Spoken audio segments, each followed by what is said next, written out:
goals suck. Habits are better, right? I mean, think about this. You can set all the goals in the world, but if you don't change your habits, you're not going to reach your goals. Michael Hellickson, welcome finally to the REDX podcast. Oh, I'm super glad to be here, Curtis. It's been too long. I freaking miss you. And man, let's freaking crush this. Let's get some people some serious value, stuff they can implement right now. There's 3 habits that you have to get really good at. You have to master these 3 habits if you want to really get well off in real estate. Number 1 is lead generation. I don't care how great your service is. Mother Teresa delivered great service, but she had to have leads. Now, fortunately, there were tons of sick people her lead generation was way easier than yours, all right? You are going to have to put some effort into lead generation, much more than Mother Teresa did. And I don't care how great your product is. If people don't know about it, your service or your product, they're not going to buy it. So you've got to get an abundance of leads coming in all the time from lots of different sources. And you guys, it's a numbers game, right? Real estate is very simply, it's a numbers game. So let's just assume for a moment that I've got my lead generation really well dialed in. All the leads in the world coming in don't mean a thing if I don't develop the second habit, which is lead follow-up.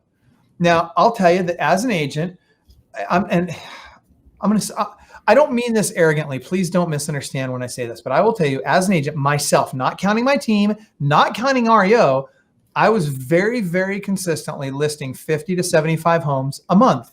And I would do that working 12 days a month, very consistently. I mean, for years. How did I do that? And there's people, and this was a decade ago, and there's still people today that aren't doing that. In fact, I don't know anybody that's ever done that. Why? Why aren't people doing this? Because they're focused on the wrong thing. If they're focused at all, they're focused on the wrong thing. Most people just lack focus in general, and they don't have the discipline to stay consistent with their plan. So what I figured out is there's a limited number of things that I need to be doing at a high level to really make a ton of money. And for me, that was, I got to get a bunch of leads. I got to follow up with those leads, and I got to go on appointments with those leads, right? And then I got to convert those appointments to a listing. Well, once I got my lead generation on autopilot, which took me about 5 years, but I got that on autopilot and I got enough money together and got things working properly to automate all those systems, then it came down to follow-up. And so what I would do is I would make 115 to 125 follow-up calls per day from my car in between appointments. So I would schedule 6 to 8 appointments a day, and that's all I would do Monday through Thursday. So I did it 4 days a week, 3 weeks a month. There's my 12 days that I worked. So I'd get up at, I'd be out the door at 7:30 in the morning. I'd be home by 10 o'clock at night, 4 days a week. I took the rest of the week off. That was a great schedule for me. But the key here was I made those follow-up calls. I didn't call my wife. I didn't listen to the radio. I didn't call my buddies. I wasn't doing anything but lead follow-up calls. If an appointment didn't show up, I sat in my car and I made lead follow-up calls. And I would schedule more appointments for the coming days and weeks. That's what I did. And guess what? It worked. It wasn't rocket science. There's 2 things that are super important with lead follow-up. Number 1 is speed to lead. You have to get to that lead quickly. So you've got to get your speed to lead down. And if you're waiting 5 minutes to call a lead, it's too late. Now, the nice thing is that's not the case with expireds and FSBOs and those types of things because they're already getting hammered by a bunch of people anyway. So timing is not as important with those types of leads. But the second facet is extremely important, and that's tenacity of follow-up. So I have something called the Club Wealth. We at Club Wealth have something called the Club Wealth Rule of 3. So write this down. The rule of 3 is I'm going to reach out to them in 6 different ways. And the ways are phone. And oh, yes, you're going to have to pick up the phone. So quit your whining. Pick up the freaking phone. If you want to make a living in this business, you got to get voice to voice and face to face with people as often as possible. So I'm going to pick up the phone. Next, I'm going to text, email, video text, video email. And then number 6 is my personal favorite. I'm going to Facebook stalk them. And we'll talk about that in a minute. But suffice it to say that that stalking used to be a 3 to 5 year sentence. Now it's a 6-figure income. So you've got to stalk people. You got to be all over this. So now I'm going to do it following the rule of 3. So I'm going to do these things 3 times. Write this down. 3 times a day for the first 3 days, 3 times a week for the next 3 weeks, and 3 times a month for the next 3 months. Now, if I get a hold of them on the first call, first day, am I going to call them 3 more times that day? No, of course not. Don't be ridiculous. No, but what I am going to do is until I get a hold of them, I'm going to follow that schedule. Once I get a hold of them, I'll alter my follow-up schedule based on our conversation and based on what their needs are and where they're headed and where they are in the buying process or selling process. If they tell me, hey, we're going to be selling, but we're going to be waiting for 6 months to sell. Cool. I'm following up with them in 3 months, no matter what. I'll cut whatever time they give me in half, and that's when I follow up with them.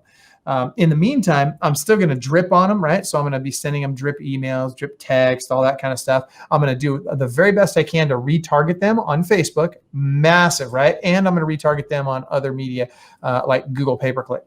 All right, that said, the follow-up tenacity is so important. But this, I want you to think about this. Most agents won't make a second phone call. The vast majority won't even make a second phone call. If I've called them 3 times a day for the first 3 days, 3 times a week for the next 3 weeks, 3 times a month for the next 3 months, I'm at 27 plus calls over 4 plus months. And likely it's much longer than that, right? Likely I'm following up with them for a lot longer than that. And I'm probably calling them, once a month or once every other month at the very least, depending on how far out they are. By the time we get a couple months into it, I'm the only person following up with them. I'm the natural choice for them. We've developed a relationship. They know who I am. I know who they are. And by the way, the worst thing you can do is call them up and say, hey, Curtis, are you ready to sell yet?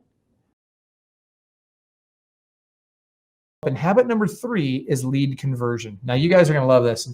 And Curtis, this may be the source of well, I won't tease Andrew too hard.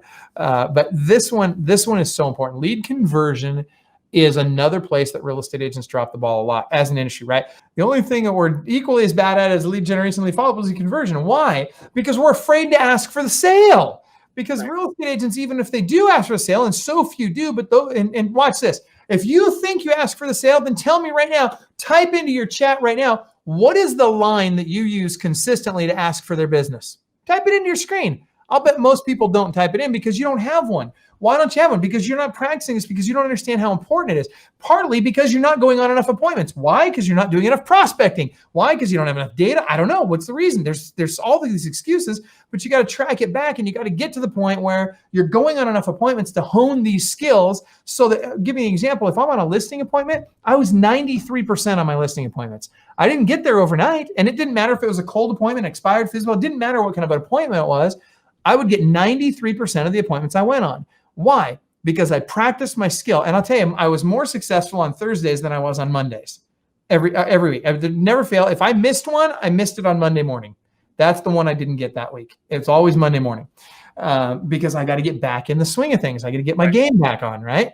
And so that said, what do we need to do for conversion? This is a piece. Number one, you've got to have a line. Here's a great closing script for you. When you're on a listing appointment, I've done this on thousands of listing appointments, literally thousands of listing appointments. And I use this line literally the last probably 15 years of my career. I use this line and it worked phenomenally.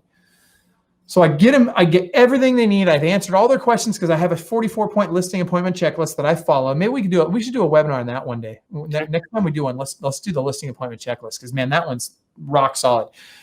But I had this 44-point listing appointment checklist I would follow, and it answered all their concerns before they could bring them up, right? So by the time I get to the end, they got nothing left, right? I've already resolved all their concerns ahead of time. So now I get to the end and I just look them in the eye. I use an NLP technique, which is neuro-linguistic programming. Curtis, I know you're a fan, and it works very well. So look at your camera. Hopefully, if you guys are listening to this podcast and not watching it, you won't be able to see this. But those of you that are watching, I look right into the person's eyes, and as I'm shaking my head back and forth from left to right, I'll say, "Are there any other questions before we get started on the paperwork?" And I just shake my head back and forth from left to right as if to say no. And it's a very powerful technique. Now, understand this. Your subconscious mind is far more powerful than your conscious mind and cannot tell the difference between reality and what you tell it to believe. So when I'm shaking my head back and forth, they are compelled naturally, subconsciously, to say no. And guess what? That's the answer I want right then. And I say, fantastic. And I go right into my paperwork.